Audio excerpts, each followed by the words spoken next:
Ali Velshi once again nails it. Very few journalists out there do it the way this journalist, Ali Velshi, is able to do it. And I tell you what, this takes being fearless in the way you're going to do journalism, even within the restriction of a mainstream media where right now they are cowering to Donald Trump. This was special. I want you guys to see the interaction between Ali Velshi, Professor Eddie Glaude, and legal analyst Melissa Murray, because this is how this subject is to be handled. And I tell you, I'll discuss this on the other side. Listen to this discussion on DEI, and we'll take it on the other side. Without lowering any standards, because that's the mantra now, right? Pete Hegseth talks about it all the time. Why doesn't he like women in the military? Because they lower the standards for them. The president says when it comes to hiring, it should be about merit. Elon Musk talks about this all the time, that government agencies and companies need to, quote, restore the highest standards. It's a slogan based on a lie. Right. Absolutely, Ali. And I think it's important for us to say that and to repeatedly say it. What was revealed in the president's press conference around the tragic death of 67 people was that DEI is a cudgel. It is what he uses to describe, shall we say, the diminishment of standards as he understands it. So there is an assumption, Ali, that by definition, if people of color, black, brown, if women, if people who are disabled, if they are in positions of authority, if they are in positions that have any sort of influence, standards are immediately compromised. And we have to understand that for what it is. It is a deeply offensive claim. It is a racist claim. It is a sexist claim. It's an ableist claim. And so what does it mean to agree with it? And I think this is what we have to begin to unpack. Now that we know what they mean by DEI, what does it mean for government agencies and for businesses to actually respond to this definition of DEI? They're conceding to what I take to be a white Christian nationalist agenda. I'm going to play you something, Melissa, from what Caroline Leavitt, the White House press secretary, said with respect to this crash, and then I'm going to ask you about it on the other end. Let's listen. When you are flying on an airplane with your loved ones, which every one of us in this room has, do you pray that your plane lands safely and gets you to your destination, or do you pray that the pilot has a certain skin color? I think we all know the answer to that question. I don't even know what the question means, let alone know the answer to that question.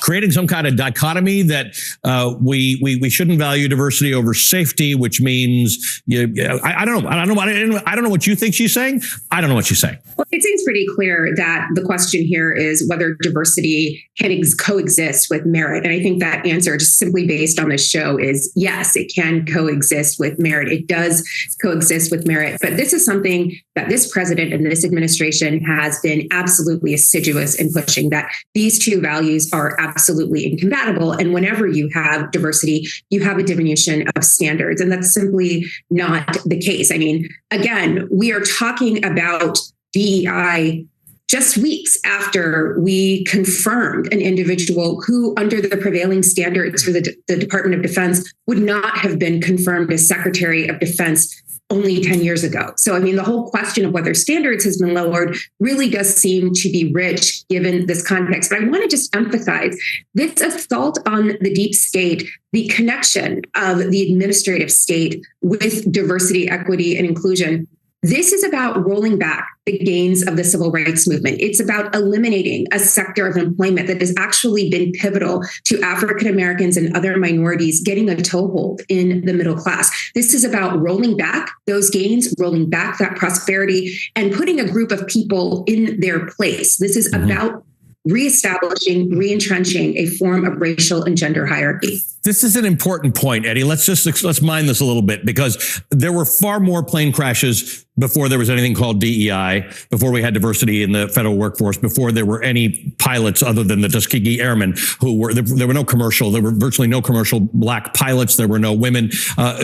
Planes crashed a lot more, and that has a lot more to do with technology and where we are and safety. We didn't blame white people for the crashing of planes, nor should we have. We learned how to investigate plane crashes carefully and properly and come up with recommendations. Now it's about something else. Now it's about standards and diversity because, as Melissa points out, we have a more equitable federal workforce. Right. And we need to understand that shift for what it is. Right. It is a decidedly racist and sexist and masculinist agenda. I think we need to be able to name it, Ali.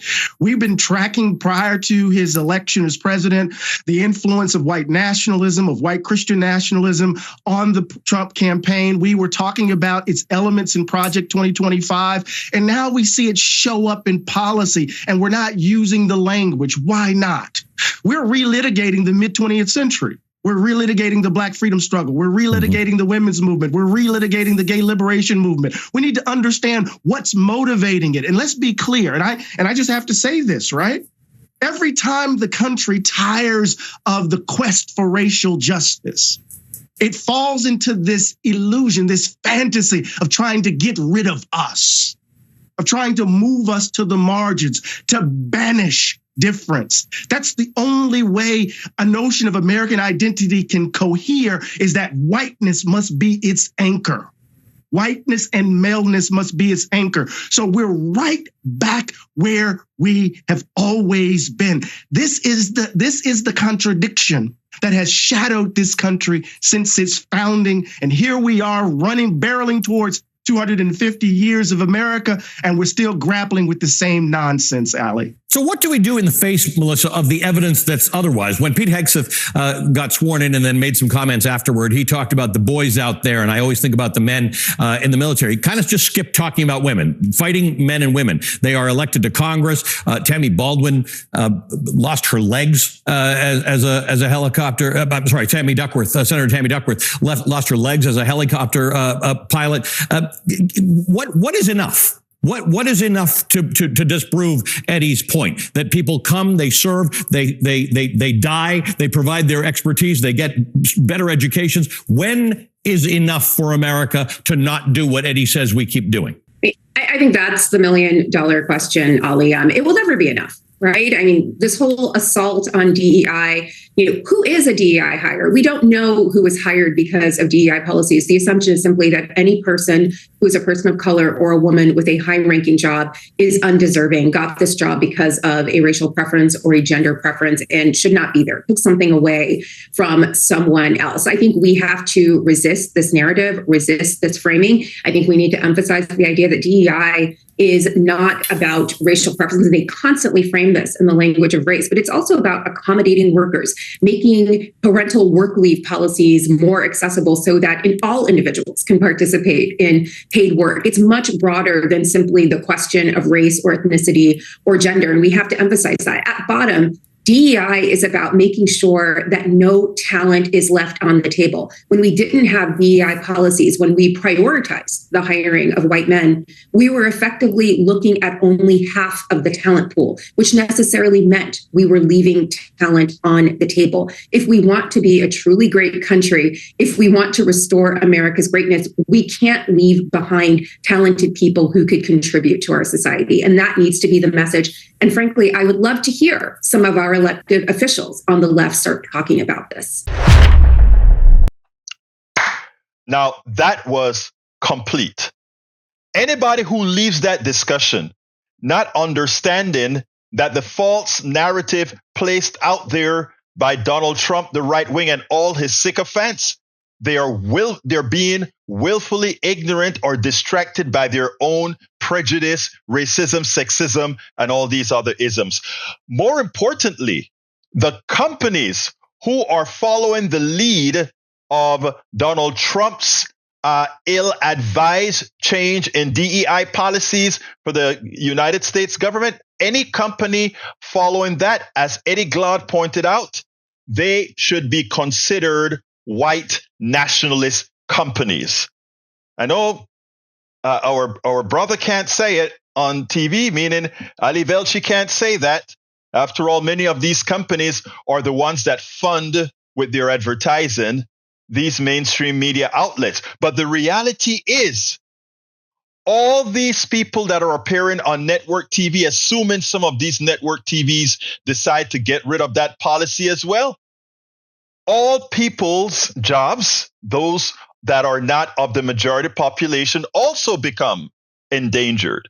But here's the deal, and I repeat, we must consider any company that removed their DEI policies as a company adjacent to white nationalists, because it is an attempt to appease white nationalism, appease the right, and appease those who would do no good to society at large. So, I want you to share this video.